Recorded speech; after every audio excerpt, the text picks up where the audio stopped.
Chapter 71, The Jeroboam Story. Hand in hand, ship and breeze blew on, but the breeze came faster than the ship, and soon the Pequod began to rock. By and by, through the glass, the stranger's boats and manned mastheads proved her a whale ship. But as she was so far to windward, and shooting by, apparently making a passage to some other ground, the Pequod could not hope to reach her. So the signal was set to see what response would be made. Here be it said that, like the vessels of military marines, the ships of the American whale fleet have each a private signal, all which signals being collected in a book with the names of the respective vessels attached. Every captain is provided with it. Thereby, the whale commanders are enabled to recognize each other upon the ocean, even at considerable distances and with no small facility. The Pequod's signal was at last responded to by the stranger setting her own, which proved the ship to be the Jeroboam of Nantucket. Squaring her yards, she bore down, ranged the beam under the Pequod's lee, and lowered a boat. It soon drew nigh, but as the side ladder was being rigged by Starbuck's order to accommodate the visiting captain, the stranger in question waved his hand from his boat's stern, in token of that proceeding being entirely unnecessary. It turned out that the Jeroboam had a malignant epidemic on board, and that Mayhew, her captain, was fearful of infecting the Pequod's company. For, though himself and boat's crew remained untainted, and though his ship was half a rifle shot off, and an incorruptible sea and air rolling and flowing between, yet conscientiously adhering to the timid quarantine of the land, he peremptorily refused to come into direct contact with the Pequod. But this did by no means prevent all communications. Preserving an interval of some few yards between itself and the ship, the Jeroboam's boat, by the occasional use of its oars, contrived to keep parallel to the Pequod, as she heavily forged through the sea, for by this time it blew very fresh, with her main topsail aback, though, indeed, at times by the sudden onset of a large rolling wave, the boat would be pushed some way ahead, but would be soon skillfully brought to her proper bearings again. Subject to this, and other the like interruptions now and then, a conversation was sustained between the two parties, but at intervals not without still another interruption of a very different sort. Pulling an oar in the Jeroboam's boat was a man of a singular appearance, even in that wild whaling life where individual notabilities make up all totalities. He was a small, short, youngish man, sprinkled all over his face with freckles, and wearing redundant yellow hair. A long-skirted, cabalistically cut coat of a faded walnut tinge enveloped him, the overlapping sleeves of which were rolled up on his wrists. A deep, settled, fanatic delirium was in his eyes. So soon as this figure had been first descried, Stubb had exclaimed, that's he, the long-togged scaramouche the town host company told us of." Stubb here alluded to a strange story told of the Jeroboam and a certain man among her crew, some time previous when the Pequod spoke the town ho. According to this account and what was subsequently learned, it seemed that the scaramouche in question had gained a wonderful ascendancy over almost everybody in the Jeroboam. His story was this. He had been originally nurtured among the crazy society of Nescauna Shakers, where he had been a great prophet, in their cracked, secret meetings having several times descended from heaven by the way of a trapdoor, announcing the speedy opening of the seventh vial, which he carried in his vest pocket, but which, instead of containing gunpowder, was supposed to be charged with laudanum. A strange apostolic whim having seized him, he had left Nescauna for Nantucket, where, with that cunning peculiar to craziness, he assumed a steady, common-sense exterior and offered himself as a green-hand candidate for the Jeroboam's whaling voyage. They engaged him, but straightway upon the ship's getting out of sight of land, his insanity broke out in a freshet. He announced himself as the Archangel Gabriel and commanded the captain to jump overboard. He published his manifesto, whereby he set himself forth as the deliverer of the isles of the sea and vicar general of all Oceanica. The unflinching earnestness with which he declared these things, the dark, daring play of his sleepless, excited imagination, and all the preternatural terrors of real delirium, united to invest this Gabriel in the minds of the majority of the ignorant crew with an atmosphere of sacredness. Moreover, they were afraid of him. As such a man, however, was not of much practical use in the ship, especially as he refused to work except when he pleased, The incredulous captain would fain have been rid of him, but apprised that that individual's intention was to land him in the first convenient port, the archangel forthwith opened all his seals and vials, devoting the ship and all hands to unconditional perdition in case this intention was carried out. So strongly did he work upon his disciples among the crew, that at last in a body they went to the captain and told him if Gabriel was sent from the ship, not a man of them would remain. He was therefore forced to relinquish his plan. Nor would they permit Gabriel to be any way maltreated, say or do what he would, so that it came to pass that Gabriel had the complete freedom of the ship. The consequence of all this was that the archangel cared little or nothing for the captain and mates, and since the epidemic had broken out, he carried a higher hand than ever, declaring that the plague, as he called it, was at his sole command, nor should it be stayed but according to his good pleasure. The sailors, mostly poor devils, cringed, and some of them fawned before him, in obedience to his instructions, sometimes rendering him personal homage as to a god. Such things may seem incredible, but, however wondrous, they are true. Nor is the history of fanatics half so striking in respect to the measureless self-deception of the fanatic himself as his measureless power of deceiving and bedeviling so many others. But it is time to return to the Pequod. "I fear not thy epidemic, man," said Ahab from the bulwarks to Captain Mayhew, who stood in the boat's stern. "Come on board." But now Gabriel started to his feet. Think of the fevers, yellow and bilious. Beware of the horrible plague." "Gabriel, Gabriel," cried Captain Mayhew, "thou must either—" But that instant a headlong wave shot the boat far ahead, and its seethings drowned all speech.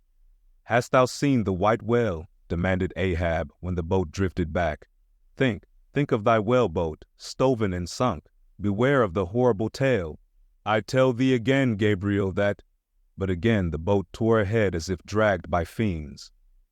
Nothing was said for some moments, while a succession of riotous waves rolled by, which by one of those occasional caprices of the seas were tumbling, not heaving it.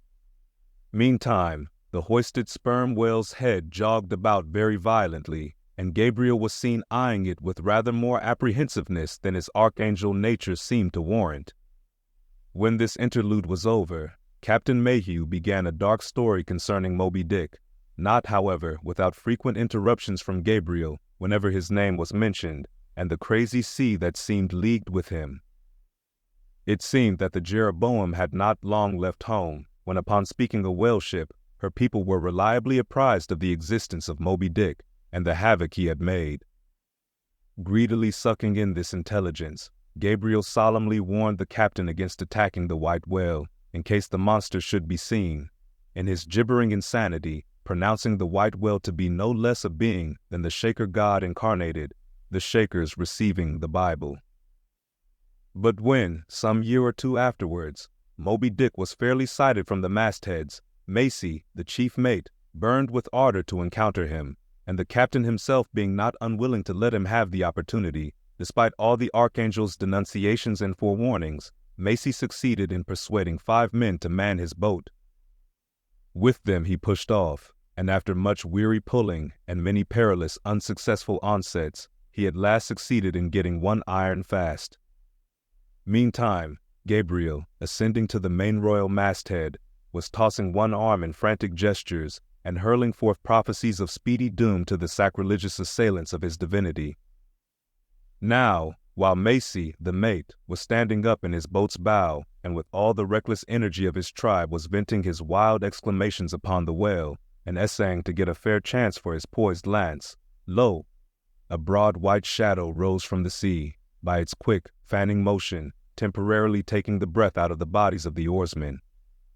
Next instant, the luckless mate, so full of furious life, was smitten bodily into the air, and making a long arc in his descent, fell into the sea at the distance of about 50 yards.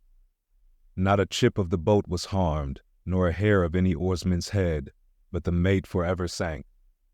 It is well to parenthesize here that of the fatal accidents in the sperm whale fishery, this kind is perhaps almost as frequent as any. Sometimes nothing is injured but the man who is thus annihilated. Oftener the boat's bow is knocked off, or the thigh board, in which the headsman stands, is torn from its place and accompanies the body. But strangest of all is the circumstance that in more instances than one, when the body has been recovered, not a single mark of violence is discernible, the man being stark dead. The whole calamity, with the falling form of Macy, was plainly descried from the ship.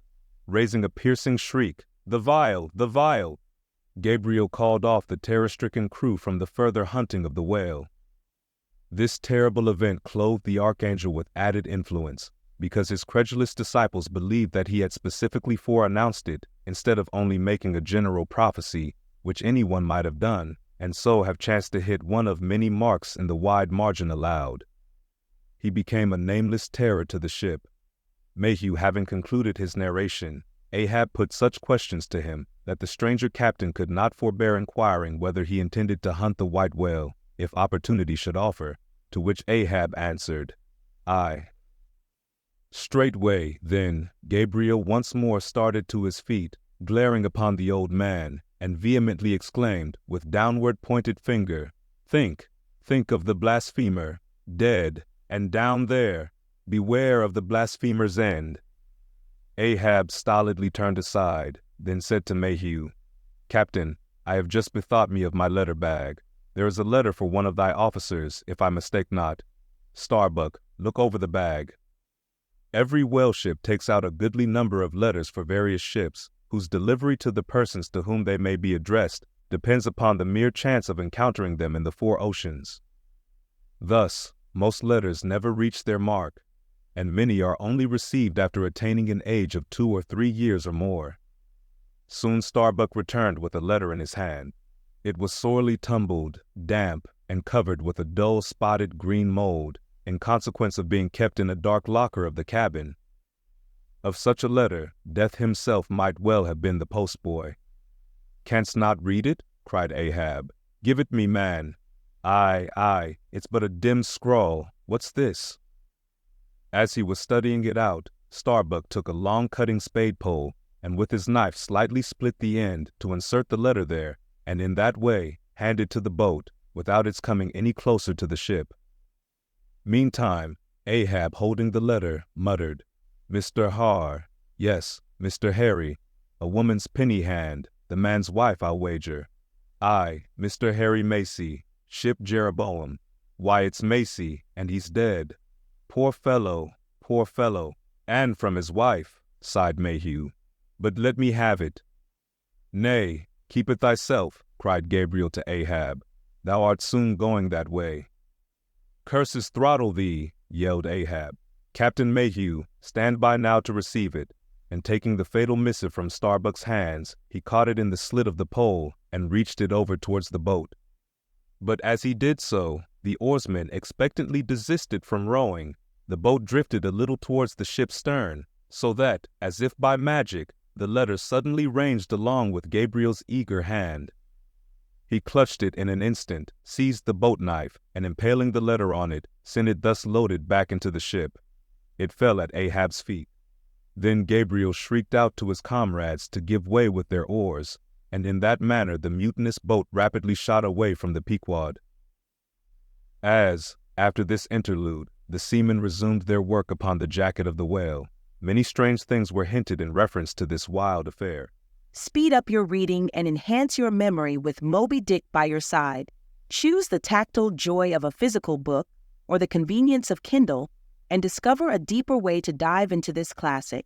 Pairing the audiobook with the text takes your understanding and retention to the next level.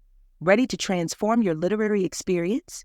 Check the link in the description and pick the perfect format for you. With EchoTales Audiobooks, Moby Dick awaits. Dive deeper, read faster, remember more. Get your book now.